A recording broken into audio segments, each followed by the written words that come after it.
Por ejemplo, um, el reino de Dios, ¿vino o no vino con Cristo? El reino de Dios vino porque Cristo es el rey. Y cuando Él estuvo en la tierra, el reino estaba acá. ¿Por qué? Porque Cristo era el rey. Y el reino de Dios se trata del reino, el dominio de Dios. Ahora, por ejemplo, ¿se acuerdan cuando Cristo estaba echando fuera los demonios? Y Él dijo a los fariseos, si yo, por el dedo de Dios, echo fuera los demonios, ¿cuál era la consecuencia, según Él? El reino de Dios ha llegado. ¿Por qué? Porque el rey estaba acá. Entonces, Cristo, con su presencia en la tierra, inauguró el reino de Dios. No obstante, nosotros sabemos que después Él se fue. Entonces, nosotros vivimos en el disfrute del reino inaugurado, pero estamos esperando el reino consumado. Él va a regresar y cuando regrese, Él va a consumar la totalidad de su reino, de su reino. Me explico. Entonces, por un lado, ha sido inaugurado su reino, pero el hecho de que Él se fue, estamos esperando también el cumplimiento total, um, en su totalidad, ese reino. También, segunda promesa, la promesa del Mesías. Cristo es y era el Mesías. Entonces, cuando Él vino, vino el Mesías, cumplió esa promesa. Y la tercera promesa era el derramamiento del Espíritu Santo. Eso es lo que pasa el día de Pentecostés. Dios cumple su promesa muy antigua de enviar su Espíritu sobre su pueblo. Entonces, nosotros vivimos en el tiempo de disfrute. Disfrutamos la realidad, la inauguración de esas promesas. No obstante, también vivimos en el tiempo de espera, de esperanza. ¿Por qué? Porque estamos esperando ese día cuando Cristo regrese de nuevo y en ese momento vamos a ver la plenitud de todas esas promesas. Ahora, ¿cuál es nuestra realidad como creyentes? Como vamos a ver, nuestra realidad no es vivir esclavizado a este siglo presente, sino es vivir como ciudadanos del siglo venidero. También no vivimos bajo el pacto mosaico, no vivimos bajo la ley. Nosotros vivimos bajo un nuevo pacto, ya no bajo la ley. Y en tercer lugar, nosotros no vivimos bajo una creación um, antigua, digamos, sino somos parte de una nueva creación. La nueva creación ha sido inaugurada en Cristo Jesús. Ahora tú dices, oye, gringo, estás loco. Mira, yo veo toda la creación antigua aquí, nada más. Es verdad, es verdad. Sin embargo, tú no perteneces a esta primera creación. Si estás en Cristo, tú perteneces a la nueva creación, aunque vives aquí bajo la antigua creación.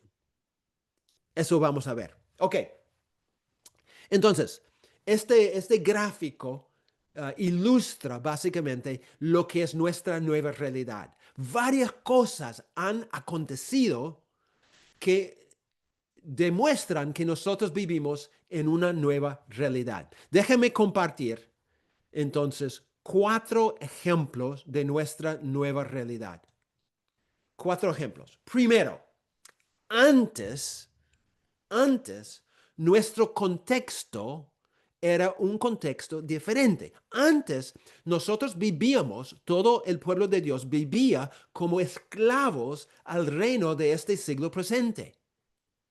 Pero ahora en Cristo Jesús no es así. Nosotros tenemos un nuevo contexto. Hemos sido liberados de este siglo presente por la muerte de Cristo. Déjeme explicarlo. Vemos, por ejemplo, el texto clave en Gálatas 1, 3 y 4. Pablo empieza su carta dando su saludo normal y dice, gracia y paz sean a vosotros de Dios el Padre y de nuestro Señor Jesucristo. Pero después Pablo hace algo que no hace en ninguna otra carta. Él elabora este tema del saludo con una realidad nueva. Él dice, Jesucristo, el cual se dio a sí mismo por nuestros pecados. O sea, Cristo murió por nuestros pecados. Pero ¿cuál fue el propósito de morir por nuestros pecados? Mira lo que Pablo dice. Para librarnos del presente siglo malo, conforme a la voluntad de nuestro Dios y Padre. ¿Cuál fue el propósito de la muerte de Cristo? En este contexto, librarnos del presente siglo malo. Si una persona necesita ser librada, entonces, ¿cuál es su condición antes de ser librado? Un esclavo. Un esclavo. El punto de Pablo es que antes éramos esclavos a este siglo presente. Pero Cristo vino y murió. ¿Y cuál es el resultado? Rompió las cadenas y nos dio libertad sobre este presente siglo malo. Ahora, ¿qué es este siglo presente? Si hemos sido librados de este siglo presente, ¿qué quiere decir? ¿Qué significa este siglo presente? Bueno, varias cosas. En un sentido normal, cuando pensamos en este siglo, nos estamos refiriendo al momento presente en la historia, ¿no es cierto? Este siglo presente. Natural, ¿no es cierto?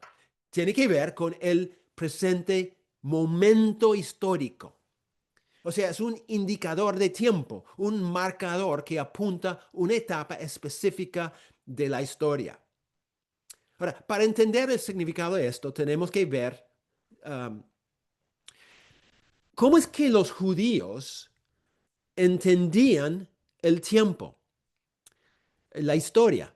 Bueno, ellos veían la historia como una sola línea recta que tenía dos etapas. La primera etapa era este siglo presente. ¿Y cuál era la segunda etapa? El siglo venidero. Cuando llegamos al Nuevo Testamento, encontramos la misma cosa. Mira lo que Jesús mismo dice en Mateo 12:32. Jesús dice, a cualquiera que dijere alguna palabra contra el Hijo del Hombre, le será perdonado, pero perdón, al que hable contra el Espíritu Santo, no le será perdonado. Miren, ni en este siglo, ni en el venidero. Jesús mismo entendía la historia en dos etapas. La primera etapa, este siglo presente. La segunda etapa, el siglo venidero. Vemos la misma cosa en Pablo. Pablo en Efesios 1:21 está hablando de cómo Cristo ha sido exaltado y dice que Cristo está sentado sobre todo principado y autoridad, poder y señorío y sobre todo nombre que se nombra, mire, no solo en este siglo, sino también en el siglo venidero. Entonces, lo que vemos es que para los judíos y para los cristianos, el tiempo, la historia, consistía en dos etapas, el siglo presente y el siglo venidero. El siglo presente para los judíos era el tiempo de todos los malos, de la injusticia, la oscuridad, la persecución, todas las luchas.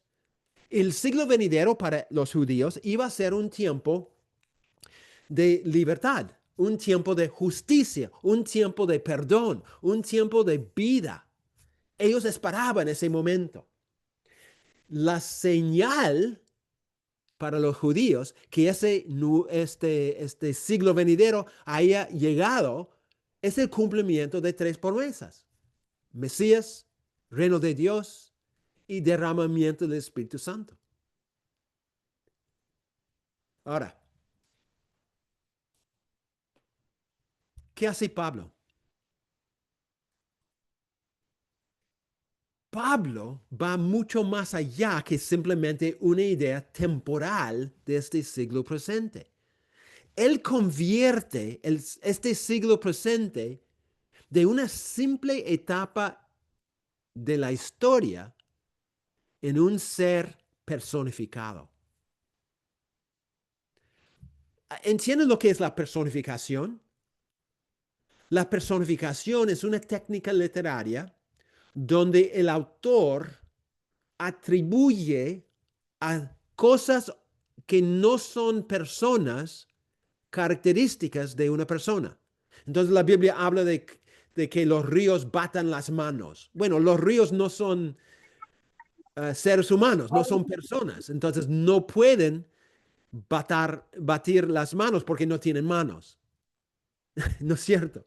Habla del soplo de Dios, pero Dios es un espíritu y no tiene boca. Son personificaciones, es decir, es una técnica literaria que atribuye a seres que no son personas o cosas que no son personas características de una persona. ¿Qué hace Pablo? Pablo convierte este siglo presente de un simple marcador de tiempo y él lo convierte en un ser espiritual, en una bestia, en un rey malvado que quiere esclavizar y maltratar a, a otras personas. Por eso en Gálatas 1:4 otra vez, Pablo dice, el cual se dio a sí mismo, Cristo se dio a sí mismo por nuestros pecados para librarnos del presente siglo malo. O sea, él está personificando este siglo presente como si fuera el diablo. La fuerza activa detrás de este siglo presente no es nada menos que el mismo demonio, el mismo diablo. Pablo dice, en Cristo hemos sido liberados de la esclavitud de esta fuerza malvada de este siglo presente. Un autor lo describe de esta forma, que este siglo presente es un poder maligno que busca extender sus tentáculos una vez más sobre los que Cristo ha liberado. Hoy en día, ¿cómo se representa este siglo presente? Bueno, de varias formas. Por ejemplo, y vamos a hablar en el curso de todo este tema mucho más ampliamente, pero una manifestación de este siglo presente hoy es la cultura popular en la cual vivimos, ¿no? Toda la filosofía detrás de las películas, la filosofía detrás del marketing, este, um, tiene que ver con la música, ¿no? Toda la cultura que está detrás, la cultura popular que busca convencer, que busca atraer, que busca influenciar, es un instrumento que este siglo presente usa para esclavizarnos, para moldearnos, para formarnos a su imagen. Entonces, cuando Pablo dice que no se conforme, por ejemplo en Romanos 2:2, que no se conforme a este siglo, no está diciendo simplemente que no debemos mezclarnos con el mundo que lo rodea. Es parte de lo que está diciendo. Él está diciendo mucho más. Él está diciendo que hay una fuerza malvada que gobierna en una esfera saturada de pecado, que opera una estructura de gobierno y un ejército que se opone a Dios y que tiene un plan cósmico. O sea, es todo un sistema, hermanos. Todo un sistema detrás que gobierna este siglo presente y usa cosas alrededor de nosotros para formarnos a la imagen no de Dios, sino a la imagen de este mundo en el cual nosotros vivimos. Pero ¿cuál es el punto de Pablo? Que Cristo nos ha librado de este siglo presente. Vamos a volver a este punto. Entonces, este siglo presente no es una fuerza neutral, sino tiene un propósito, una misión, y está trabajando activamente para cautivar el corazón y controlar la vida de la gente de este mundo. Por eso, cuando tú ves un marketing de un producto, ¿tú crees que los que han hecho ese marketing tienen um, motivos o no tienen motivos de convencerte de algo o de influenciarte? Por supuesto quieren influenciarte. Por supuesto quieren hacer de ti un consumidor. Es un ejemplo de cómo este siglo presente y la filosofía detrás está buscando moldearte a la imagen de este mundo. Quiere conformarnos a la imagen de este siglo o este mundo. Ahora, ¿cuál es nuestra nueva realidad? Nuestra nueva realidad, según Pablo, es que hemos sido librados de este siglo presente. Hermano, hermana, ¿saben lo que esto significa? Que tú no tienes que rendirte ante la cultura popular. Tú no tienes que ser un esclavo a las filosofías de este mundo. Déjeme dar un pequeño ejemplo.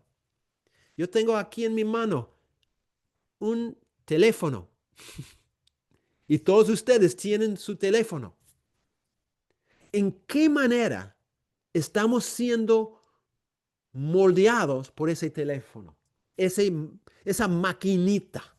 ¿Cómo ha cambiado la vida? Hay cosas muy buenas, pero hay cosas muy malas también. ¿Por qué?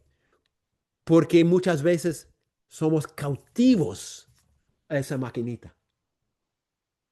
Es un ejemplo, un pequeño ejemplo de cómo este siglo presente está tratando de influenciarte, controlarte, dominarte. El punto de Pablo es que tú no tienes que rendirte ante la tecnología, ante las modas, ante las filosofías de este mundo. Cristo murió para que tú tengas libertad. Esa es nuestra nueva realidad. Nosotros no pertenecemos a este siglo presente. Nosotros pertenecemos al siglo venidero. Nosotros pertenecemos a otro mundo. Somos ciudadanos del cielo y no de la tierra. Miren lo que Pablo hace. Él termina la misma carta de Gálatas con la misma idea. Él dice, pero lejos esté de mí gloriarme, sino en la cruz de nuestro Señor Jesucristo. Ahí está otra vez la cruz de Cristo, tal como en Gálatas 1, 3 y 4. Mira lo que Pablo dice. Por quien el mundo me ha crucificado a mí y yo al mundo. Aquí mundo es un um, sinónimo de este siglo presente. Es la misma cosa. El punto de Pablo es que yo he muerto a este mundo y el mundo ha muerto a mí. Ya no tiene el derecho de controlarme. Nuestra nueva realidad es esta. No somos ciudadanos del siglo presente, sino ciudadanos del siglo venidero. Nosotros debemos tomar órdenes de otro mundo, de otra constitución, de otra realidad. Tú debes reflejar la filosofía no de este mundo, sino la filosofía del mundo celestial. ¿Por qué? Porque tú perteneces al siglo venidero y no al siglo presente. ¿Cuáles son las consecuencias más prácticas de esta nueva realidad? Aunque tenemos que seguir viviendo en medio de este presente siglo malo, aquí vivimos, ¿no? Aunque el mundo todavía difunda sus rayos de maldad, aunque todavía brille con tentaciones pecaminosas, nosotros no tenemos que someternos al reino de este siglo. No tenemos que hacerlo. Tú puedes decir no. Tú puedes rechazar sus avances. No tienes que ser un esclavo a la tecnología. No tienes que ser un esclavo a las modas. No tienes que ser esclavo a las filosofías de este mundo. Tú has sido librado por Cristo de todas esas cosas. No somos esclavos, no somos impotentes, no somos indefensos. Nosotros, a través de la cruz de Cristo, hemos sido librados de la autoridad de este siglo presente malo. Es una realidad. Aún si no experimentas en el día a día, es una realidad. Vivamos conforme a lo que es verdad. Y la verdad es que nosotros somos libres de la autoridad de este siglo presente.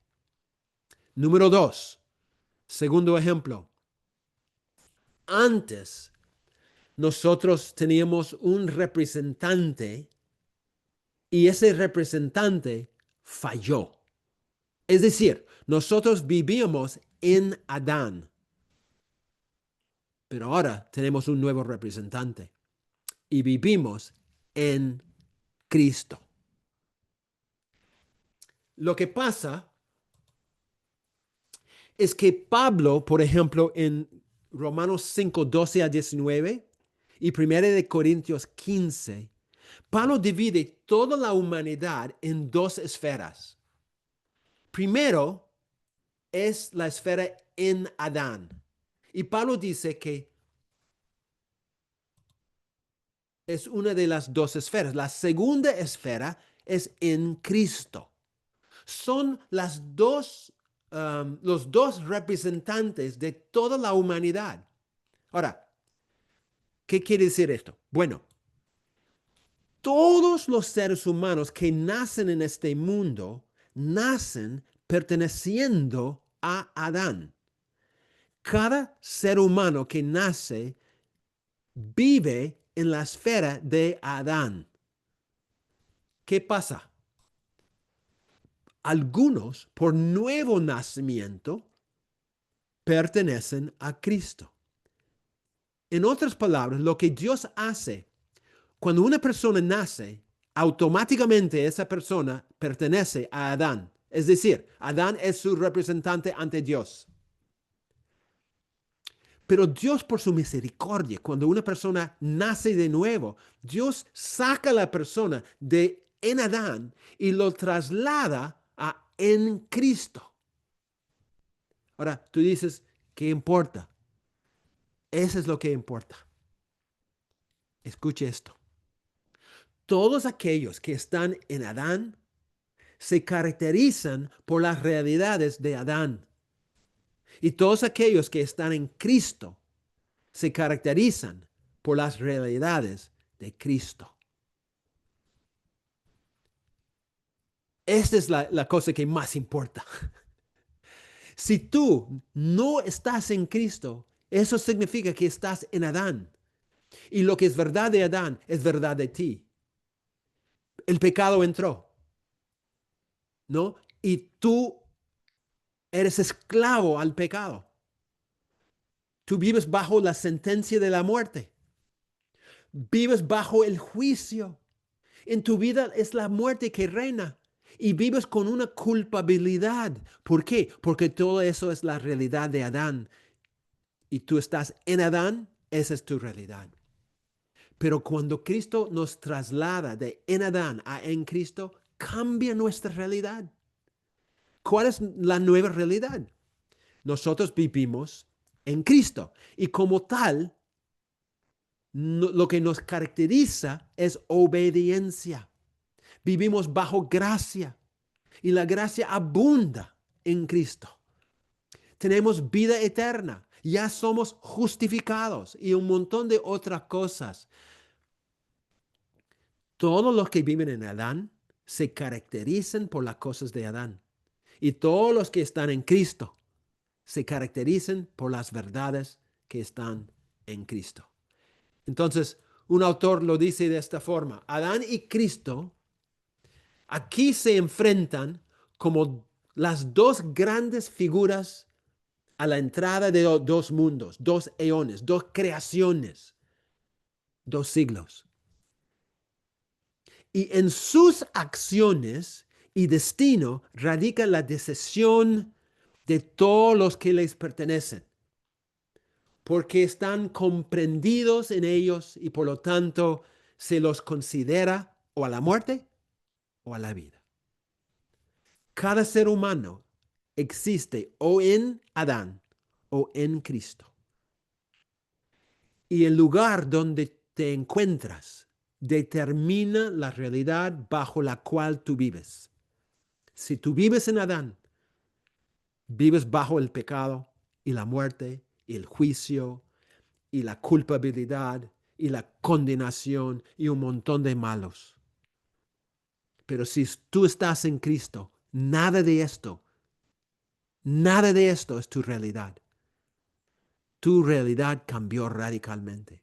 ¿Cuál es tu nueva realidad? Tú vives bajo gracia. Una gracia abundante. Tú tienes vida eterna. Ya no hay condenación, sino justificación. Eres hijo adoptado y un montón de otros tesoros. ¿Por qué? Porque estás en Cristo. El traslado ocurre, según Colosenses 1, 3 y 4, y dice: Él nos ha librado del poder de las tinieblas. Las tinieblas es lo que significa estar en Adán. Pero Él nos ha librado, Cristo nos ha librado del poder de las tinieblas y nos ha trasladado al reino de su amado Hijo, en quien tenemos redención por su sangre, el perdón de pecados. Toda nuestra realidad cambia cuando Dios nos traslada de en Adán a en Cristo. Ahora, esta doctrina se llama unión con Cristo. Es, yo diría, la doctrina más importante cuando se trata de la salvación. Más importante. Unión con Cristo significa, perdón, que tiene que ver con nuestra relación, ¿no? La relación que Cristo sostiene con sus hijos y sus hijos con Él, a través de la cual ellos reciben todas las bendiciones y privilegios de su obra redentora y su reino. La razón por la cual tú experimentas perdón de pecados, reconciliación con Dios, adopción como hijo de Dios, etcétera, etcétera. La razón por la cual tú experimentas todo esto es porque tú estás en Cristo, unido con Cristo. Cristo vive en ti y tú estás en Él. Por lo tanto, tú recibes los beneficios de todo lo que Él ha logrado. Fuera de Cristo no tienes nada. Es por eso que Jesús dice en Juan 15 que las ramas que ya no están conectadas a la vid no tienen vida. ¿Y cuál es su destino? Ser Bueno, cortado y echado al fuego. ¿Por qué? Porque no están en Cristo. La idea es: en Cristo tenemos todos los privilegios y bendiciones que Él logró a través de su obra redentora. Entonces,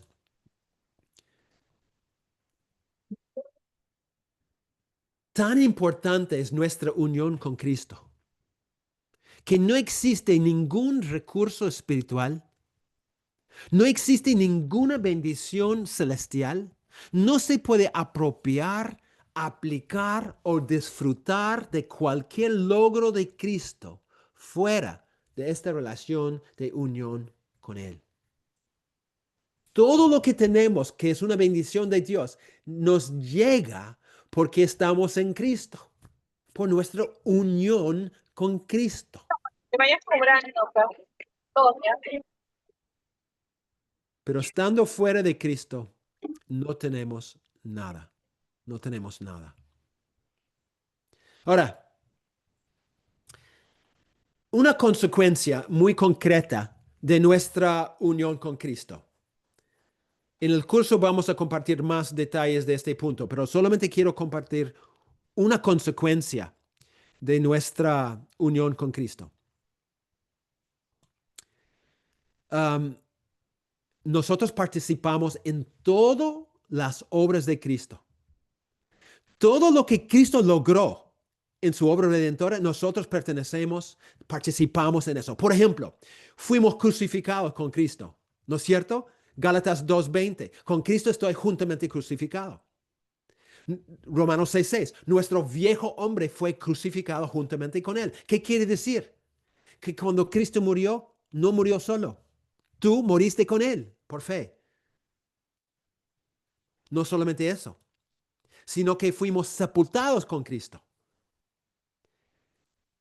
Colosenses 2:12, con él fuiste sepultados. Romanos 6:4, somos sepultados juntamente con él para muerte. Cuando él fue puesto en esa tumba, no estaba solo. Tú estabas con él por fe. ¿Por qué? Porque estás en Cristo. Y lo que pasó con Cristo nos pasa a nosotros también. Otro ejemplo, nos resucitamos con Cristo.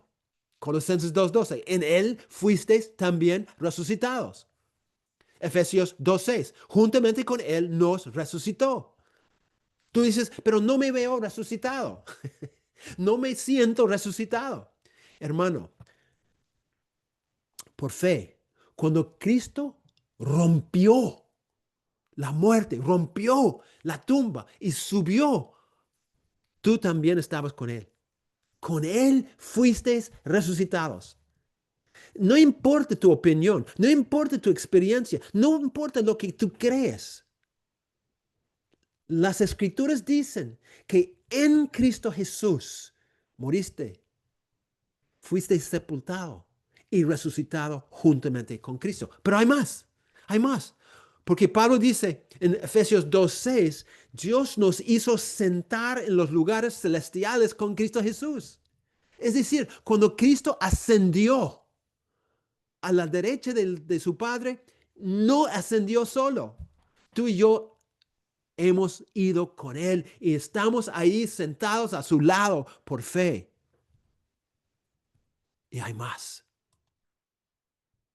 Tal como Cristo es heredero de la gloria, así nosotros somos coherederos con Él. Como dice Romanos 8:17, que somos coherederos con Él y que algún día, juntamente con Él, vamos a ser glorificados. Pablo dice en Colosenses 3:4, cuando Cristo vuestra vida se manifieste, entonces vosotros también seréis manifestados con Él en gloria. Cuando Cristo regrese en toda su gloria, no va a estar solo. Tú y yo vamos a estar con Él, disfrutando, experimentando, brillando con la misma gloria que Cristo tiene. ¿Por qué? Porque estamos en Cristo, unidos con Él. Y lo que es verdad de Él es verdad de nosotros. Lo que Él hizo, nosotros somos participantes con Él en todo lo que Él realizó a través de su obra redentora. Esa es tu realidad. Tu nueva realidad no es de un pobre cristiano. Tú eres un ser muerto, sepultado, resucitado, que ascendió y se sienta al costado de Cristo, esperando recibir la plenitud de la herencia que te pertenece en Cristo Jesús. Esa es tu nueva realidad. Eso debe cambiar tu manera de pensar. Eso debe cambiar tu manera de vivir cuando tú te das cuenta quién eres y cuál es tu nueva realidad. ¿Quién eres y cuál es tu nueva realidad? Ahora, en el mismo momento que Dios nos traslada de la esfera de Adán a la de Cristo, en ese mismo instante, todas las bendiciones, todos los privilegios, todos los logros, todos los recursos de Cristo llegan a pertenecer a nosotros. Están en tu cuenta bancaria espiritual. Ahora, yo entiendo, y eso vamos a tocar en el curso, yo entiendo que no tienes la experiencia plena de todo esto. Y eso es porque nosotros vivimos en lo que se llama el ya y el todavía no. El ya significa que todos esos beneficios y privilegios de verdad nos pertenecen. El todavía no es que no vamos a disfrutar ahorita la plenitud de esos beneficios. Nos pertenecen, están en nuestra cuenta y de vez en cuando experimentamos la eternidad hoy. Experimentamos las bendiciones de la eternidad hoy. Por ejemplo, cuando Dios sana una persona.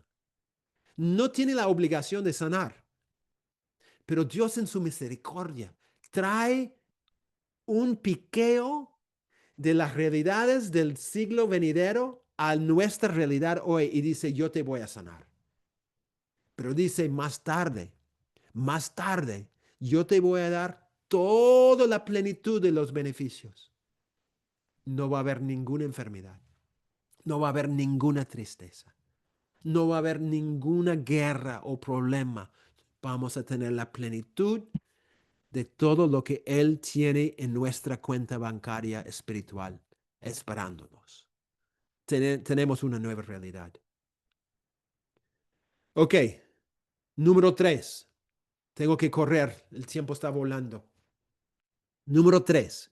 Antes, nuestra identidad era lo que la Biblia llama el viejo hombre. Pero ahora tenemos una nueva identidad. Nosotros somos una nueva humanidad. Somos el nuevo hombre. Ahora, no sé cuántos de ustedes han visto la trilogía de películas que se llaman la trilogía de Bourne. Es una trilogía, 3 películas que hablan de un agente de la CIA de los Estados Unidos. Y él es un asesino masivo. O sea, va matando a gente, pero no sabe por qué. Porque tiene una clase de amnesia y no se da cuenta por qué está haciendo lo que hace. Ni tampoco él entiende quién es él, porque tiene amnesia. Entonces, en la tercera película, él dice esto.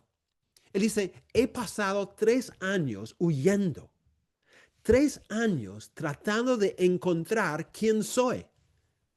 En otro momento en la película, él dice, algo me pasó a mí y yo tengo que saber qué fue. Si no, nunca voy a estar libre de todo esto. Hermanos, todo esto es una ilustración recontra clara de la vida de muchos cristianos. Muchos cristianos están huyendo, están corriendo, están buscando, tratando de encontrar quiénes son. Algo les pasó en Cristo Jesús, pero no entienden exactamente cuál es la cosa que les ha pasado. Entonces no viven en libertad porque no entienden su nueva identidad en Cristo Jesús. Cuando nosotros aceptamos y entendemos nuestra nueva identidad, cambia todo, cambia todo. Ahora, una foto de mí, quería que ustedes pudieran ver mi foto. Hay mucha gente que dicen que este tema del viejo versus el nuevo, viejo versus nuevo hombre, se trata de esto. Ellos dicen que en base a Romanos 7, nosotros es como si tuviéramos dos perros adentro de nosotros, un perro negro y un perro blanco. Y ellos dicen que el perro negro es la vieja naturaleza y el perro blanco es la nueva naturaleza. Y ellos dicen que los dos perros existen al mismo momento dentro de los cristianos. Y el perro que tú alimentas es el perro que sale victorioso. Entonces, si tú alimentas la vieja naturaleza, ellos dicen, esa es la naturaleza um, que va a mostrarse en tu vida. Y si tú alimentas el perro blanco, la nueva naturaleza, eso es lo que va a surgir en tu vida. Y ellos dicen que esto se basa en Romanos 7. Ahora, yo pregunto, ¿es bíblico esto? Y yo diría que no. De hecho, yo diría ni cerca de lo que enseña la Biblia. Es la postura más común en América Latina. Cuando yo viajo y converso con los pastores, casi todos creen esto, pero no tiene un sustento bíblico. Es una idea totalmente equivocada. Quiero mostrar. El concepto de viejo y nuevo hombre aparece 3 veces en el Nuevo Testamento. Primero en Romanos 6, 5 a 7. Pablo dice, si fuimos plantados juntamente con Cristo en la semejanza de su muerte, así también lo seremos en la de su resurrección. O sea, el punto de Pablo es que vamos a suponer que nosotros hemos muerto con Cristo. ¿Ok? Si es verdad que hemos muerto con Cristo, entonces él dice, vamos a también resucitar con Cristo. Pero tú dices, ¿cómo sabes, Pablo? ¿Cuál es tu evidencia? Pablo en verso 6 va a dar la evidencia. Él dice, sabiendo esto. O sea, él está diciendo, la evidencia de que yo voy a resucitar es esto. Él dice, sabiendo esto, que nuestro viejo hombre, ¿qué dice?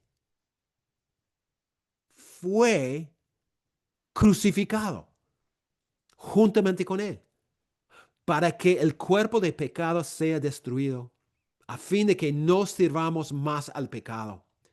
Porque el que ha muerto ha sido justificado del pecado.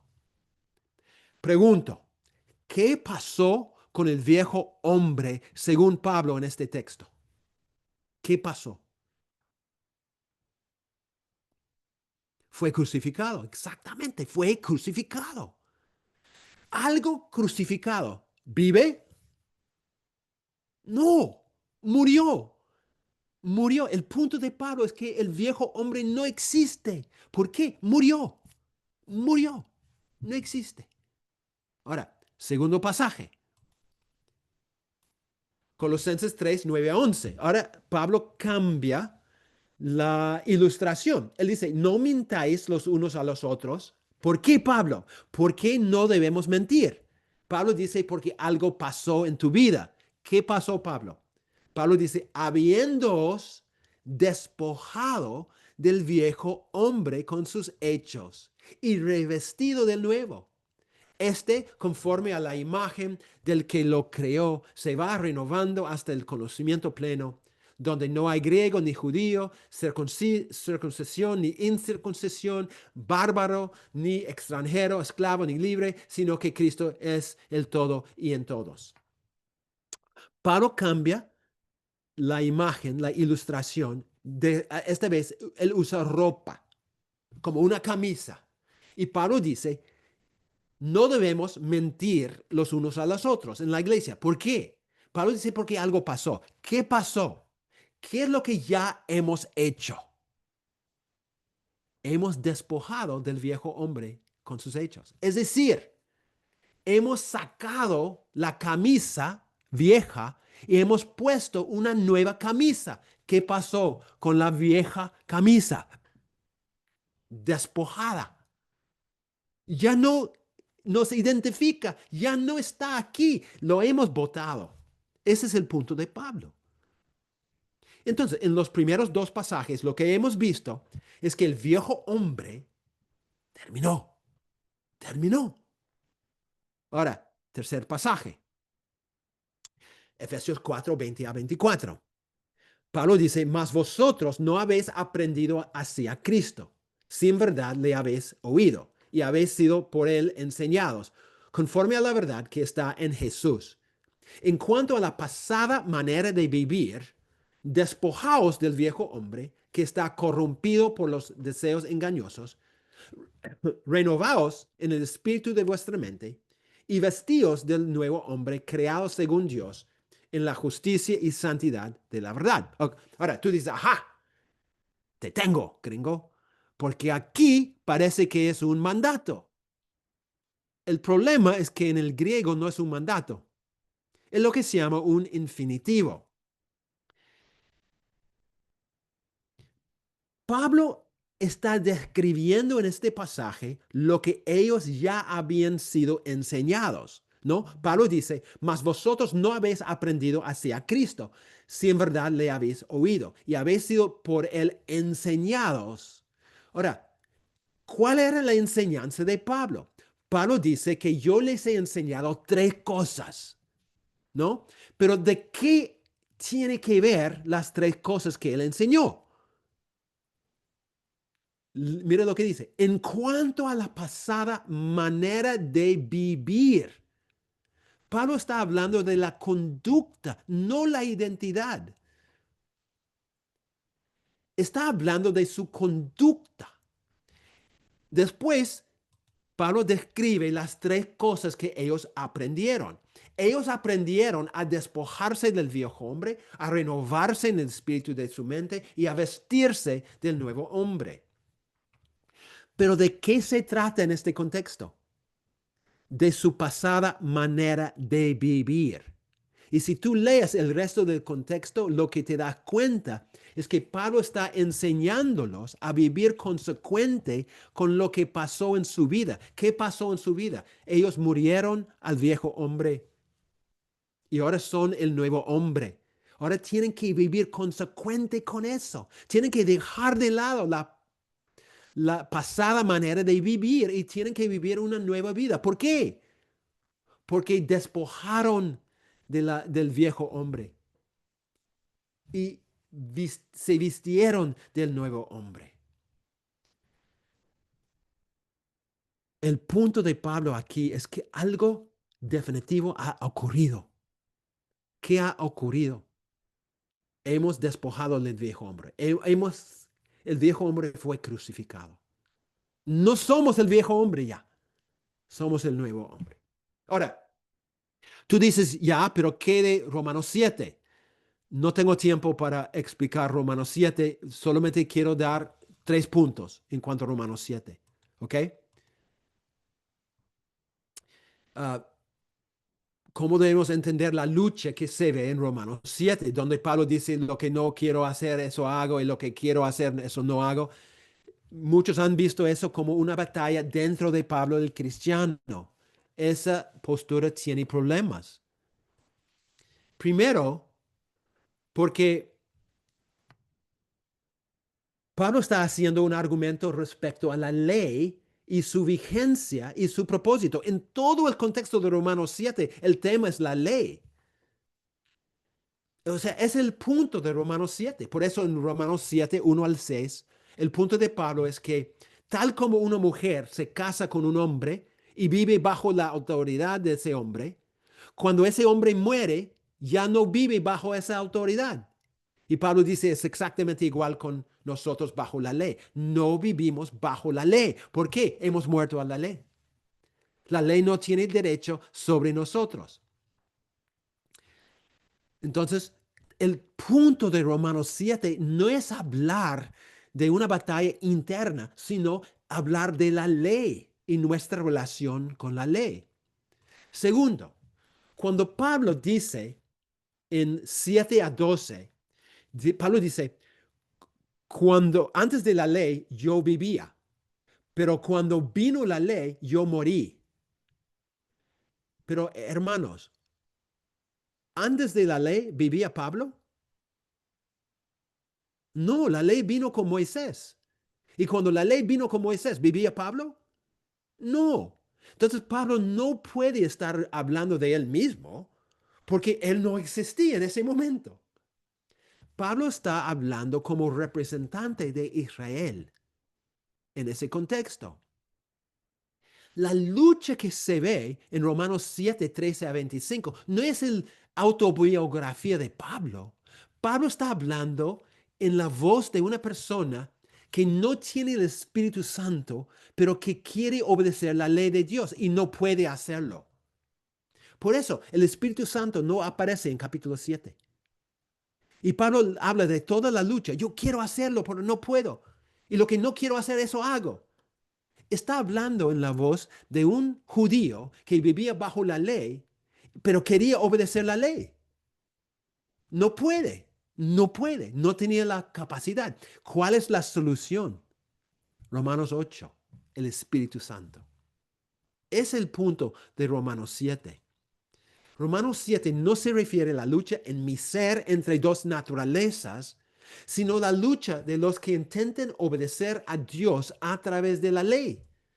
Los que quieren vivir bajo la jurisdicción de la ley, aunque tengan todo el deseo de hacerlo, no pueden hacerlo. No van a poder, porque no tienen el Espíritu de Dios. Ese es el punto de Romanos 7. Ahora, para concluir esto del viejo y nuevo hombre, cuatro conclusiones que quiero compartir. Primero, la muerte de nuestro viejo hombre es algo definitivo. Murió y no existe. No es algo que vuelve a vivir. No es algo que yo tengo dentro de mí todavía. Yo tengo que decir, uy, bájate, bájate. ¿No? No, no, no, no. Yo no tengo dos naturalezas. Yo tengo una sola naturaleza. La Biblia nunca habla de dos naturalezas. Y cuando las traducciones usan naturaleza como la nueva versión internacional, está traduciendo la palabra sarx, que significa carne. Está hablando de la carne, no de algo dentro de mí que se llama el viejo o nuevo hombre. El viejo hombre no se refiere a una parte dentro de mi ser. Yo no puedo abrir un libro de anatomía y encontrar viejo o nuevo hombre. ¿Por qué? Porque no es una parte de mí. ¿Qué es entonces? El viejo y el nuevo hombre son categorías relacionales que tienen que ver con la identidad de una persona en su relación con Dios. Déjeme ilustrarlo de esta manera. El viejo hombre es todo lo que yo era antes de conocer a Cristo, cuando yo estaba en Adán. Eso era mi viejo hombre. El nuevo hombre es todo lo que yo soy ahora en Cristo. ¿Qué pasó con el viejo hombre? Murió.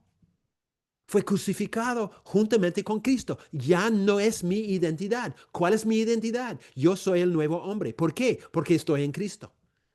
Y lo que me caracteriza es lo que está en Cristo. Las realidades de Cristo es lo que es mi identidad. Ya no lo que yo era antes. Demasiados cristianos piensan que tienen dos naturalezas peleándose entre ellos. Entonces ellos creen que todavía son parte de Adán y parte de Cristo. No, no, no, no, no, no, no, no, no. Nosotros estamos en Cristo, ya no en Adán. Lo que éramos murió. Ahora nosotros tenemos una nueva identidad. Vivimos en Cristo. Como dice un autor, lo que fue crucificado con Cristo no era una parte de mí, llamada mi vieja naturaleza, sino la totalidad de mí tal como era antes de convertirme. Eso es lo que murió, mi viejo hombre, lo que yo era antes de conocer a Cristo. Ahora, tú dices, pero yo tengo una batalla dentro de mí. Es verdad, pero no es entre dos naturalezas. La batalla que tienes dentro de ti es entre los deseos de tu vida antigua y los nuevos deseos que tienes en Cristo. O los hábitos que tenías antes de conocer a Cristo y los hábitos que quieres formar ahora. La batalla es real, Pero no es una batalla entre dos naturalezas. Tú tienes una sola naturaleza. Y la transformación significa vivir consecuente con lo que eres. Vivir consecuente con lo que eres. Número 4. Vivir una vida transformada significa llegar a ser en la práctica lo que ya soy en mi posición ante Dios. Ante Dios, yo soy santo, pero no siempre vivo en santidad. Ante Dios, yo he sido justificado, pero no siempre vivo como si fuera justificado. Tú tienes que aprender y yo tengo que aprender a vivir consecuente con lo que somos. Y lo que somos es un nuevo hombre, una nueva mujer, parte de una nueva humanidad. No podemos vivir como vivíamos antes. Eso pertenece a nuestra vieja naturaleza que no existe. Tienes que vivir consecuente con tu nueva identidad. Ok, voy a correr al número 4. Número 4, antes éramos ciudadanos de este mundo, pero ahora somos ciudadanos de la nueva creación.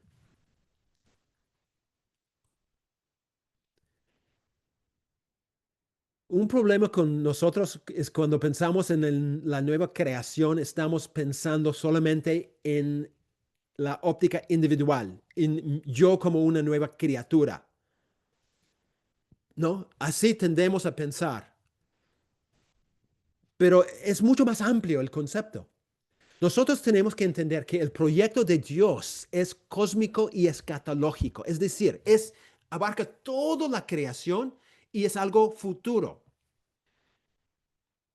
Dios está haciendo todas las cosas nuevas, no solamente tu pequeña vida. Dios está haciendo todo nuevo, todo lo que existe. Entonces, vemos, por ejemplo, en Apocalipsis.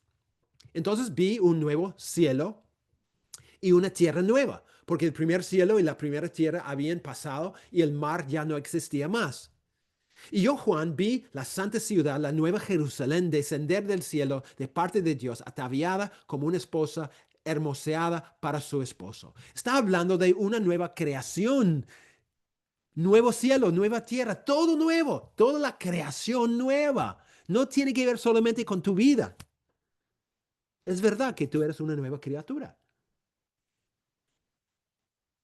Pero nosotros vivimos ahora esperando que todo lo que existe sea nuevo. Todo. Porque Dios está haciendo todo nuevo. Apocalipsis 21:5. Yo hago nuevas todas las cosas. Todas las cosas. Isaías.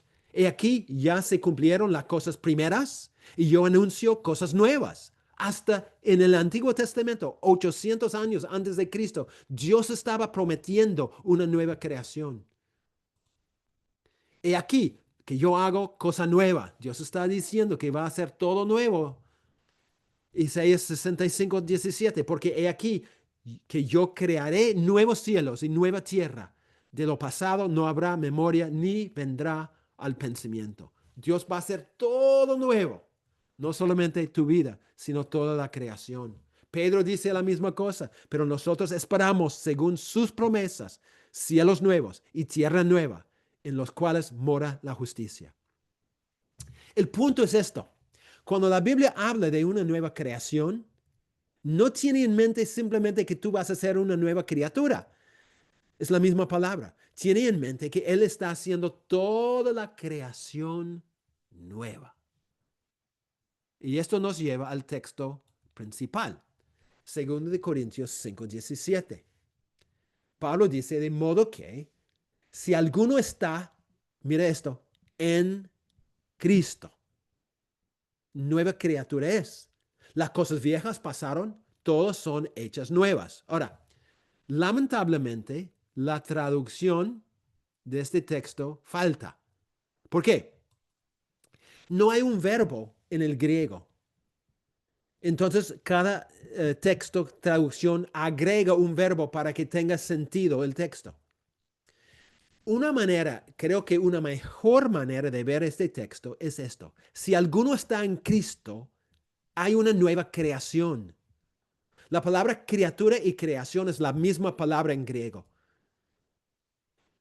Pablo está anunciando no solamente que tú eres una nueva criatura, sino que Dios ha inaugurado una nueva creación. Él dice, las cosas viejas pasaron, las nuevas han venido. Él está hablando de que Dios ha volteado la página de la historia. Ha empezado una nueva época en la historia. Ese es el punto de este texto.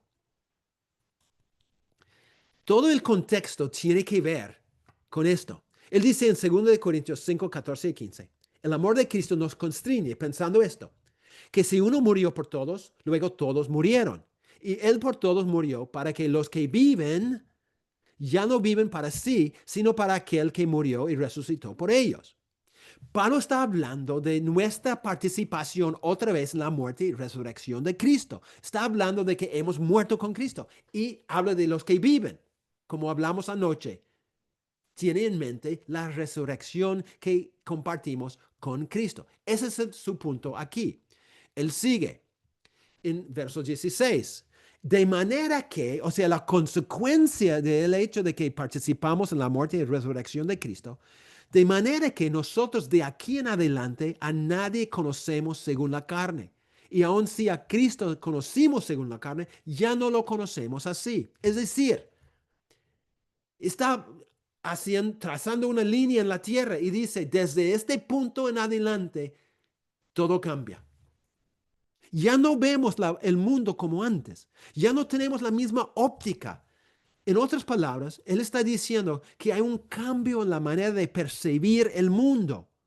Él dice, ni a Cristo vemos como lo veíamos antes. Tenemos una nueva óptica. Una nueva óptica. Vemos todo desde la óptica de algo nuevo. De modo que, ya llega a la conclusión en verso 17, de modo que, o sea, el hecho de que nosotros participamos en la muerte y resurrección de Cristo trae una consecuencia. La consecuencia es que tenemos una nueva visión para todo el mundo. ¿Y cuál es la consecuencia de tener una nueva visión para todo el mundo? Pablo dice, de modo que si alguien está en Cristo, esa persona es parte de esa nueva obra que Dios está haciendo. La muerte y resurrección de Cristo significan que tenemos una nueva orientación para nuestra vida y una nueva óptica. ¿Por qué? Porque si estamos en Cristo, somos parte de una nueva creación. Una nueva época en la historia ha empezado. Todo lo que pertenece a la antigua realidad ha pasado, el nuevo ha empezado. Es verdad, tú eres una nueva criatura. No quiero negar eso. Es verdad, es verdad, es verdad. Pero aún más, el punto de Pablo es que tú como nueva criatura perteneces a una nueva creación. Y Cristo ya inauguró la nueva creación. No está aquí en su plenitud, obviamente, pero ha inaugurado la nueva creación y por eso tú eres ciudadano de la nueva creación ya. Tú perteneces a la nueva creación ya. Aun cuando esperas el momento cuando toda la creación llegue en su plenitud. Entonces, por ejemplo, estos siglo presente, Pablo dice, si alguno está en Cristo, ya no vive bajo la jurisdicción de este siglo presente. Las cosas viejas pasaron, ¿no? Y las cosas nuevas son las cosas del siglo venidero. Y nosotros estamos esperando que el siglo venidero llegue en su plenitud. Si alguno está en Cristo, hay una nueva creación. Las cosas viejas pasaron. Dios volteó la página. Las nuevas cosas han venido y nosotros somos parte de esas nuevas cosas. Un autor dice lo que se terminó para Pablo en 2 de Corintios 5:17 no son solo sus viejas maneras de pensar y sus actitudes anteriores. Esa cosa sí, por supuesto. Más bien la antigua época de la cual esas cosas son características ha recibido un golpe mortal en la muerte de Cristo. Por la muerte de Cristo, Dios ha inaugurado una nueva creación. ¿Cuáles son algunas conclusiones? Cuando pensamos en la nueva creación, tal como el nuevo hombre, se trata de algo que Dios hace con respecto a la historia de la redención. No se trata en primer lugar a algo en ti. Se trata de lo que Dios está haciendo en toda la historia. Segundo, no se trata de algo en mí, sino de algo en Cristo en el cual yo participo. Por estar en Cristo, yo soy parte de una nueva creación. Número 3, una nueva época en la historia ha empezado. La nueva creación ha sido inaugurada. También el futuro ha invadido el presente. La nueva creación ha invadido la antigua. Eso es lo que se llama el ya y todavía no. Que ya se inauguró, pero todavía no en su plenitud. Nosotros vivimos entre dos realidades, entre dos mundos. Nosotros no pertenecemos a la presente época malvada. Nosotros pertenecemos al siglo venidero, a la nueva creación. Tú y yo somos agentes de Dios enviados acá a vivir representando no este presente siglo malo, sino para representar el siglo venidero, con sus valores, con sus prioridades, con sus perspectivas. Pertenecer a la nueva creación significa una nueva forma de vivir y pensar. Entonces, ¿cuál es nuestra nueva realidad? Primero, tenemos un nuevo contexto. Hemos sido librados de la autoridad de este siglo presente por la muerte de Cristo. Número 2, tenemos un nuevo representante. Disfrutamos de una unión con Cristo. Esto significa que estamos en Cristo. Por lo tanto, Cristo es nuestro representante y somos copartícipes en todos los logros y beneficios que Él ha ganado. Número 3, tenemos una nueva identidad. Somos el nuevo hombre, ya no el viejo hombre. Y tenemos una nueva ciudadanía. Pertenecemos ahora a la nueva creación, aunque vivimos en medio de este presente siglo malo, pero no pertenecemos allí.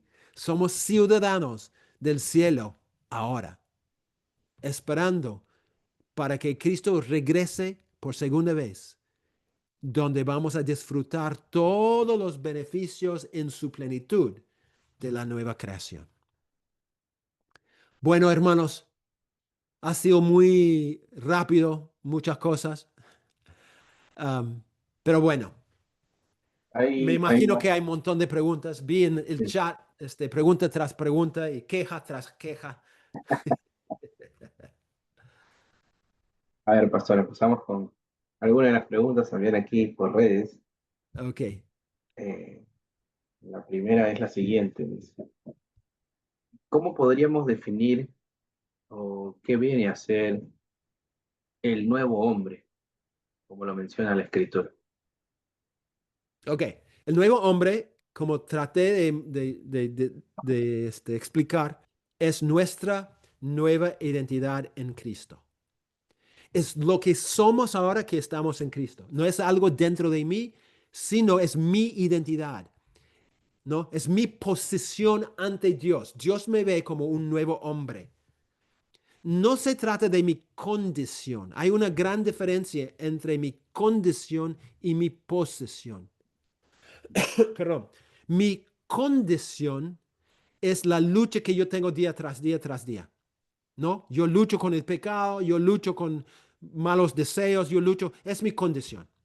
Mi posesión es mi identidad ante Dios. Él me ve como ya santificado, ya justificado, ya reconciliado, ya glorificado. Él me ve como en Cristo. La vida, Podríamos, la transformación, termino con esto, hermano. sí, sí, sí. La transformación consiste en esto. Llegar a ser en mi condición lo que soy en mi posesión. Y eso demora toda la vida. Pero cuando llegue ante los pies de Cristo al final de los tiempos, ahí no va a haber distinción entre mi condición y mi posesión. Ok, adelante, hermano. Perdón. Sí, quizás para acotar, si estoy equivocado, agradecido la corrección. Algunos autores lo determinan como la cosmovisión de Dios y la cosmovisión del hombre, teniendo en cuenta que bajo mi cosmovisión aún sigo pecando, sigo cayendo, sigo luchando con algún pecado en particular, pero en la cosmovisión de Dios yo ya soy santo, Dios me ve a través de Cristo, entonces estoy completo, podríamos decirlo así. Sí, la única cosa, o sea, es verdad, no usaría la palabra cosmovisión porque generalmente cosmovisión tiene que ver con mi manera de ver la vida. Dios me ve como un producto um, completo, como tú dijiste, ¿no? La santificación, por ejemplo. Si yo pregunto, ¿es la santificación un proceso o un regalo de Dios? La respuesta es sí, es ambas cosas. La Biblia habla de la santificación como un regalo de Dios. Él me santificó. Cristo dice, 1 Corintios 1:30, es mi santificación. Yo ya soy santificado ante Dios. No obstante, en mi práctica, no. Entonces yo tengo que vivir una vida progresando poco a poco en santificación. Pero ante Dios ya soy santificado. Y ahora Dios me envía al mundo y dice, vive lo que eres. Y esa es la vida cristiana, es tratar de vivir lo que somos. Pero va a demorar toda la vida para llegar donde la práctica y la identidad son iguales. Eso va a pasar un día en la presencia de Dios. Pero antes es una lucha, ¿no? Llegando a ser en la práctica lo que ya somos en nuestra identidad. Muy bien. Aquí hay una pregunta un poco distinta que inicia de esta manera, ¿no? Saqueo se convirtió en una figura de cambio visible al comprometerse a ser generoso y a practicar la justicia, lo que incluía restituir 4 veces lo que había robado. Entonces, en las iglesias pocas veces se ha visto este reflejo. ¿Por qué? O sea, ¿está en el proceso de moldearse o que la persona no ha sido transformada? ¿Cómo se podría caracterizar esa persona? ¿Qué evidencias debe mostrar esa nueva identidad o cuál sería la característica? Bueno, es verdad lo que dice la persona que hace esa pregunta. Es verdad que Saqueo mostró un arrepentimiento genuino y la evidencia de su arrepentimiento era querer devolver todo lo que había robado. Um, pero sería poco generoso decir que no se ve eso hoy en día, porque yo creo que en la vida de muchas personas hay evidencia de un arrepentimiento genuino, ¿no? Viene de varias formas, pero es verdad que ninguno de nosotros siempre vivimos como una ilustración plena de una conversión. Todos luchamos con el pecado en nuestras vidas, pero si no hay ningún fruto, no hay por qué creer que uno es creyente. Pero la persona que hizo la pregunta, me imagino, va a reconocer, debe estar consciente del hecho de que ni él, ni yo, ni tú, ni ninguno de nosotros siempre vivimos consecuente con lo que somos en Cristo. Tenemos altibajos, nuestra vida es así, ¿no? Subimos y bajamos, subimos y bajamos. Pero la ruta debe ser más hacia arriba que abajo, ¿no? Debe haber frutos en nuestras vidas. Y cuando no hay frutos por un buen tiempo, uno tiene que preguntar si verdaderamente es un creyente, si nunca hay frutos. Pero como dije anoche, tenemos que tener cuidado en juzgar, porque tenemos que juzgar toda la vida y no un momento en la vida. Muy bien, pastor. La siguiente pregunta es, cuando un nuevo creyente no entiende su nueva posición ante Dios, ¿de quién es la responsabilidad? ¿De ignorancia? ¿Falta de interés? Bueno, yo diría varias cosas. Es muy buena la pregunta, muy buena. Varias cosas. Yo creo que parte de la culpa tiene la iglesia por no enseñar esto. Una razón por la cual mucha gente no entiende su identidad es porque no hemos enseñado cuál es su identidad. Ah, por otro lado, hay gente que ha aprendido en su iglesia su verdadera identidad, pero no cree que es su identidad. Es la culpa de esa persona, ¿no? Creo que todos tenemos culpa, ¿no? Por A o B, porque o es falta de enseñanza o es falta de creer, depende de la persona y el contexto. Ok, seguimos con las preguntas entonces. Aquí hay otra. Otro hermano pregunta, la ley por sí sola era incapaz de impartir vida, pero al estar revestidos de Cristo por el bautismo, somos liberados de la ley y podemos cumplir su propósito a través del amor. Entonces, ¿la ley tenía el propósito de revelar el pecado y guiar a las personas? Ya no vivimos bajo la ley. ¿Por qué? Ok, me parece que en la pregunta se está confundiendo dos cosas. Am, la ley, cuando Pablo habla de la ley, él tiene en mente la ley de Moisés, l- la Torá, ¿no? Que era la ley que se ve en el Antiguo Testamento, ¿no? Esa ley se cumplió en Cristo Jesús. Cuando Cristo murió y resucitó y, bueno, vivió su vida perfecta, etcétera, etcétera, toda su obra redentora, la ley se cumplió.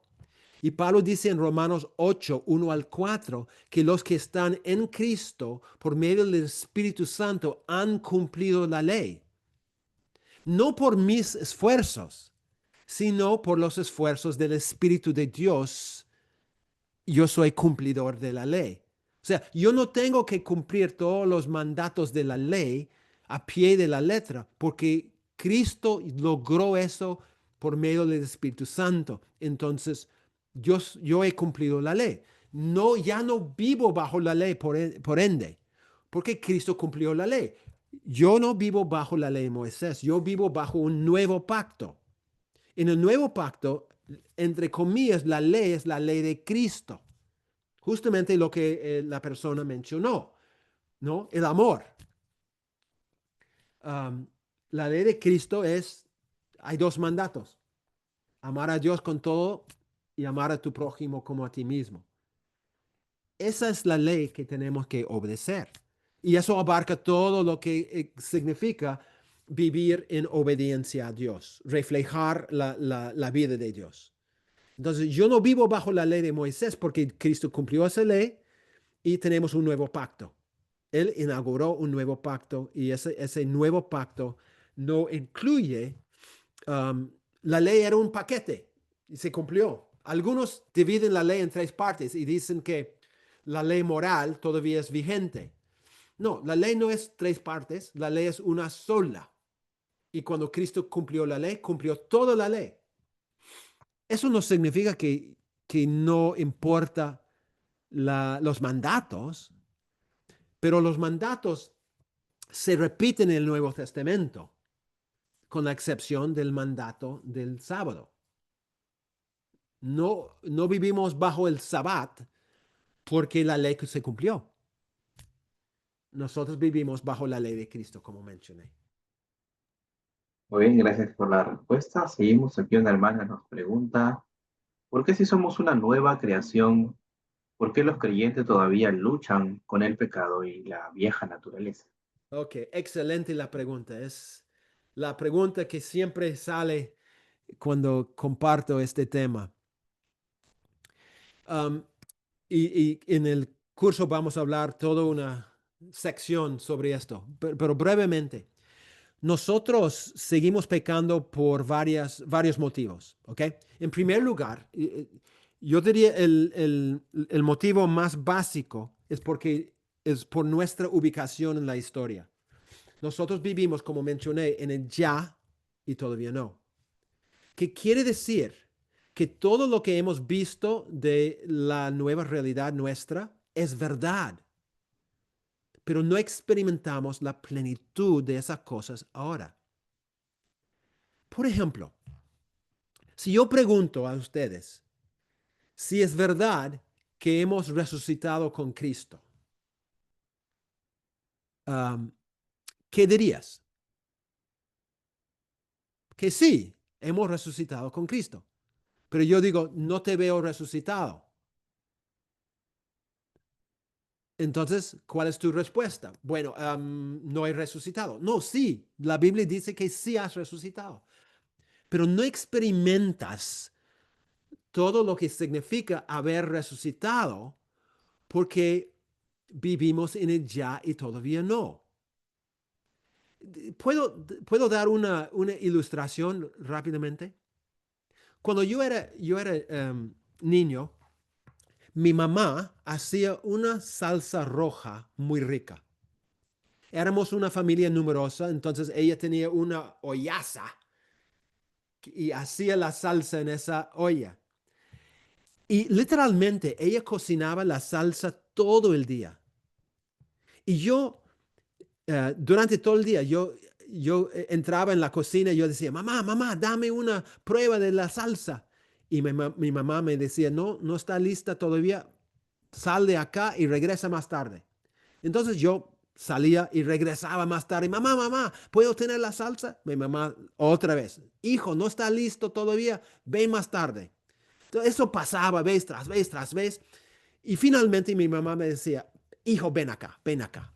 Mira, la salsa no está totalmente lista. No obstante, yo te voy a dar una pruebita de la salsa.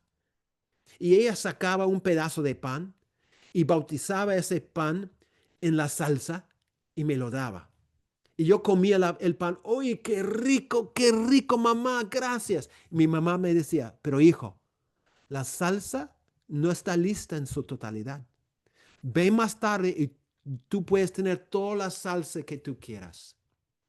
Ese es el ya y todavía no.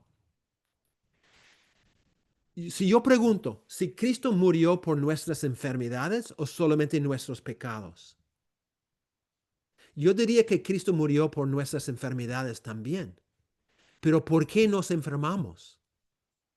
Porque vivimos en el ya y todavía no. De vez en cuando, ¿qué hace Cristo? Él dice, hijo, ven acá, ven acá. Yo te voy a dar una pruebita de la eternidad. Y Él nos da una sanación. Sana un cáncer, sana una fiebre, sana una enfermedad. Y Él dice, ven más tarde. Y yo te doy toda la salsa, o sea, toda la sanación que quieres. Pero ahora solamente te estoy dando una pruebita. Ese es el ya y todavía no. ¿Por qué pecamos? Porque todavía vivimos en esa etapa donde las promesas son ciertas, pero no experimentamos la plenitud de todas ellas. Segunda razón, porque todavía tengo este cuerpo.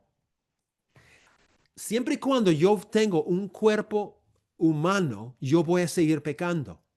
Pero vendrá el momento cuando Cristo va a cambiar mi cuerpo y me va a dar un cuerpo glorificado. En ese momento jamás voy a pecar otra vez. ¿No? Otra razón, todavía tenemos un enemigo muy astuta. También todavía vivimos en medio de este siglo presente, con todos los engaños, con todos los problemas y todo eso, etcétera, etcétera. O sea, hay varias razones por las cuales seguimos pecando. Eso no niega la realidad de nuestra nueva realidad, sino demuestra que es, aunque verdad, es parcial en el presente. Estamos esperando el momento cuando Cristo regrese y todo vamos a tener en su plenitud. Amén, amén. Gracias, gracias por la respuesta. Me hizo acordar también, vamos a preparar una salsa roja. Vino a mi mente ese evento, pastor. Aquí hay otra pregunta de un hermano también. Dice, al decir que luchamos con la vieja naturaleza, se entiende o se ha entendido que en el cristiano habitan dos naturalezas y eso no es así. ¿Cómo podríamos definirlo de forma sencilla? ¿Cómo podemos qué? Definirlo de forma sencilla si tenemos ese contexto de Ok, enseñanza, ¿no? ya, muy bien. No, simplemente que tenemos una sola naturaleza. No tenemos dos. Y la lucha que tenemos no es entre dos perros, no es entre dos naturalezas. La lucha es entre los deseos de nuestra vida antigua y los deseos nuevos que tenemos. Tenemos una idea equivocada de que cuando alguien se convierte a Cristo, que ya no, que Dios borra todos los deseos y todos los de su vida antigua. Pero no es así, ¿no es cierto?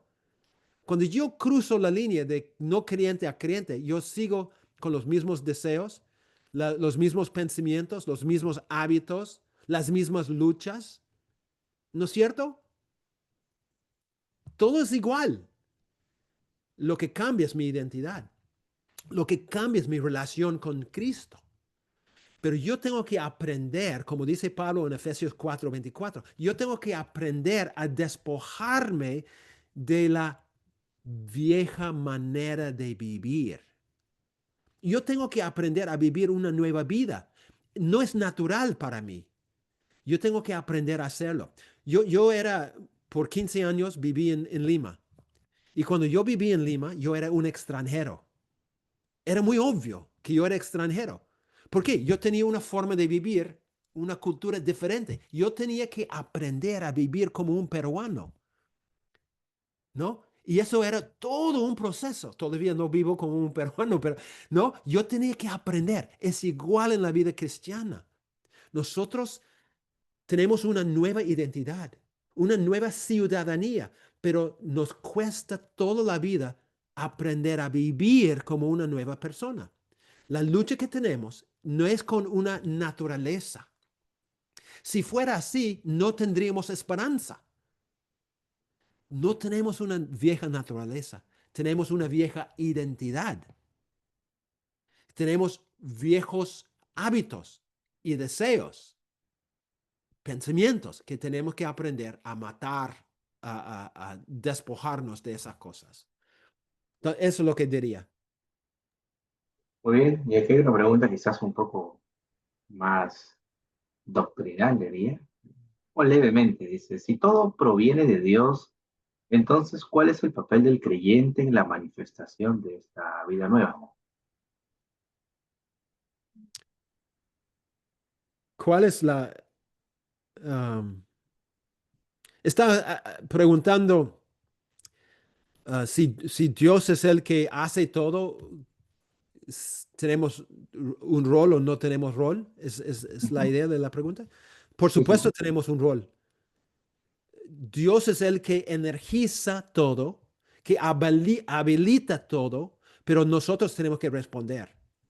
Dios utiliza medios para transformarnos.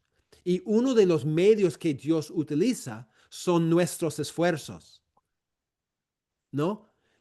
Si yo no oro, si yo no obedezco, si yo no leo, Dios no va a decir, no te preocupes, yo voy a hacer todo. No, Dios es el que hace posible el avance, pero yo tengo que trabajar, yo tengo que obedecer, yo tengo que vivir, yo tengo que rechazar el pecado, etcétera, etcétera. todos los mandatos del Nuevo Testamento demuestran que nosotros tenemos un rol activo en todo este proceso. Pero el punto es que nuestro rol depende del obrar de Dios. No soy independiente de Dios. El Espíritu Santo dentro de mí es lo que me energiza, que me da el poder, me empodera para que pueda obedecer, para que pueda despojarme del viejo hábito, etcétera, etcétera. Entonces, no, sí, nosotros tenemos un rol muy importante. Muy bien, y aquí hay una pregunta quizás un poquito más extensa, que voy a leerla con un poco de paciencia y dice lo siguiente. Decir que el creyente es responsable de hacer morir la vieja naturaleza, entendemos que no sería correcto según los textos expuestos hoy en clase. Entonces, cuando dice la palabra hacer morir lo terrenal en nosotros, y en Romanos 8, del 12 al 13, en vez de carne usa naturaleza pecaminosa y dice que no estamos obligados a obedecer a la naturaleza pecaminosa, pero si vivimos obedeciéndola moriremos, mas si por el Espíritu hacemos morir las acciones de la naturaleza pecaminosa, viviremos. ¿Podría aclarar cuál es precisamente la responsabilidad del creyente? Creo que se ha enredado un poco en la pregunta. Bueno, en primer lugar, Romanos 8 no, en griego no usa naturaleza pecaminosa, usa sarx, que es carne. La nueva versión internacional traduce vieja naturaleza, nueva naturaleza. Es yo diría una traducción muy lamentable, porque la palabra es sarx. Romanos 8 está hablando de la diferencia entre un creyente y un no creyente. Voy a abrir mi Biblia acá. Y eso es muy importante, entender que el punto de Pablo en Romanos 8 es mostrar la diferencia entre el creyente y el no creyente, justamente. Y él dice que el no creyente piensa en las cosas de la carne y no puede agradar a Dios, no puede obedecer a Dios, no tiene la capacidad. ¿Por qué? No tiene el Espíritu de Dios. Pero la persona que tiene el Espíritu sí puede obedecer. Entonces, déjeme abrir mi Biblia aquí. A Romanos 8, porque en la pregunta me parece que hay una confusión de varias cosas. Ok, 12 y 13 dice, Romanos 8. Voy a leer desde Romanos 8, 9. Dice, no, voy a subir a Romanos 8, 5. Dice, los que son de la carne piensen en las cosas de la carne, pero los que son del Espíritu, en las cosas del Espíritu. En ese texto, los que son de la carne son no creyentes y los que son del Espíritu son creyentes. Él sigue, porque el ocuparse, la palabra ocuparse es la palabra pensar. Los que piensan o la mentalidad de la carne es muerte, pero la mentalidad del Espíritu es vida y paz. Por cuanto los designios, otra vez es la palabra mentalidad o pensar. La forma de pensar de la carne es enemistad contra Dios. ¿Por qué? Porque no se sujeten a la ley de Dios ni tampoco pueden. Y los que, el verso 8, no, perdón, el verso 8. Los que son, dice literalmente, verso 8. ¿Dónde está? Los que, dice en Reina Valera, los que viven según la carne no pueden agradar a Dios. Pero en griego es los que son de la carne no pueden agradar a Dios. Está hablando de no creyentes versus creyentes en todo este contexto. Su punto es que una persona en la carne, es decir, un no creyente, no tiene la capacidad de obedecer a Dios. Pero la persona que tiene el Espíritu Santo sí. ¿Por qué? Tiene el Espíritu Santo viviendo en la persona. Entonces, no se trata de dos naturalezas dentro de la persona. En todo el contexto, es claro que Pablo está distinguiendo entre el creyente y el no creyente.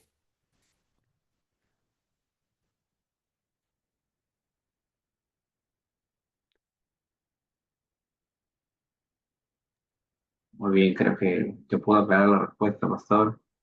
Creo que hay una última pregunta, si es que no hubiera más. Dice, la Biblia habla de dos tipos de hombres. ¿Qué significa esto? Um, bueno, cuando dice la Biblia habla de dos tipos de hombres, no estoy seguro lo que quiere decir. O sea, no hay, en la Biblia no hay categorías. Algunos creen que um, 1 de Corintios 3 está hablando de tres categorías, ¿no? Creyente, no creyente y creyente carnal. Pero no, como mencioné anoche, Pablo está diciendo que los corintios estaban viviendo como si fueran no creyentes. Ahora, si la pregunta tiene que ver, dos hombres, está hablando de viejo y nuevo hombre, está hablando de nuestra identidad antes de Cristo y nuestra identidad en Cristo.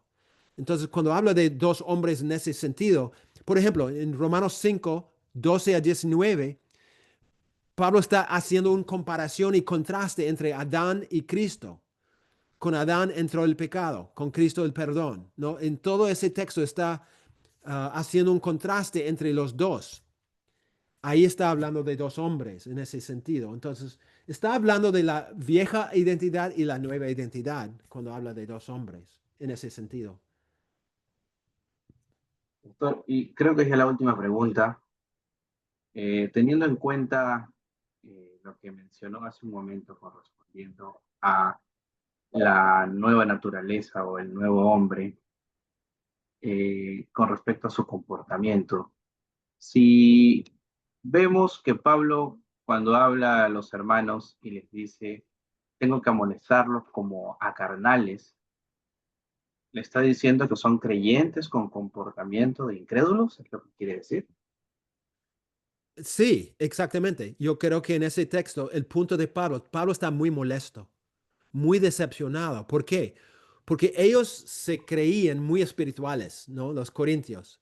Y Pablo ¿Mm? dice, pero mírense, hay divisiones entre ustedes. Están yendo tras un líder, después otro líder y todo eso. ¿No son carnales?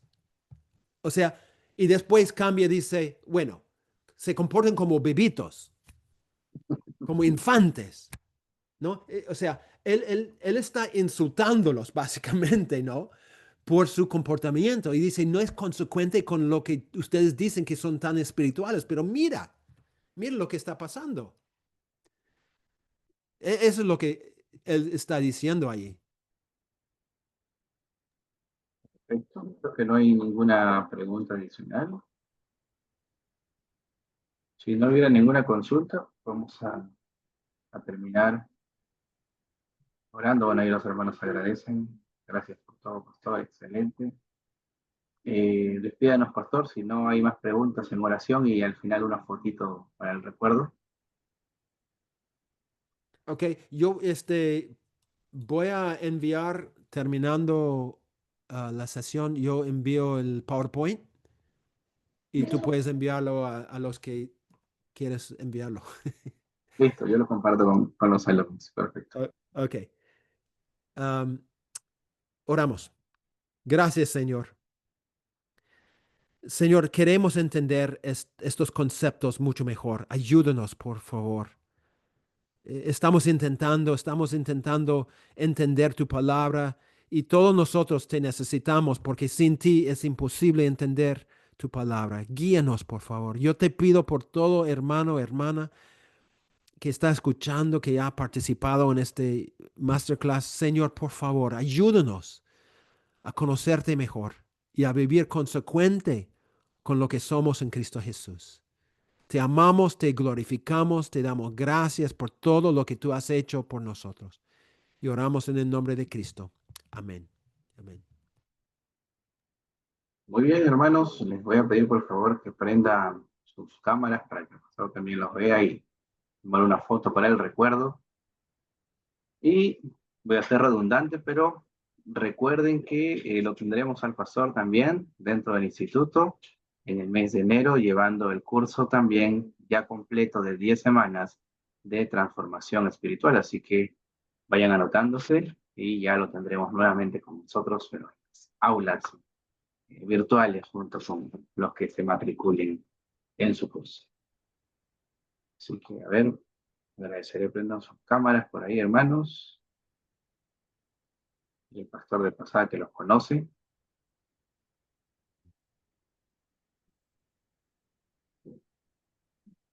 A ver, vamos a tomar la foto a la cuenta de 3, 1, 2 y 3. Su mejor sonrisa.